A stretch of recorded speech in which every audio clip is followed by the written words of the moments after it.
بسم اللہ الرحمن الرحیم۔ اللہ تعالیٰ کا کرم ہے کہ اس ذات نے ہمیں جسمانی ضرورت کو پورا کرنے پر اجر و ثواب عنایت فرمایا۔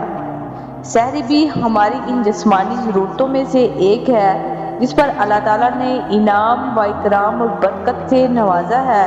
چنانچہ حدیث پاک میں آتا ہے، رسول پاک صلی اللہ علیہ وسلم نے فرمایا، سحری کھایا کرو کیونکہ سحری کھانے میں یقیناً برکت ہے۔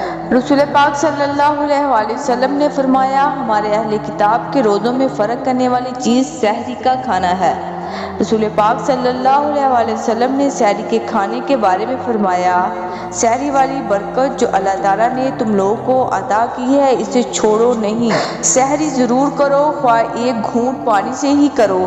رسول پاک صلی اللہ علیہ وسلم نے فرمایا، بے شک سحری کرنے والوں پر اللہ تعالیٰ رحمت کرتا ہے اور اللہ کے فرشتے دعا کرتے ہیں۔ اللہ تعالیٰ عمل کرنے کی توفیق عطا فرمائے۔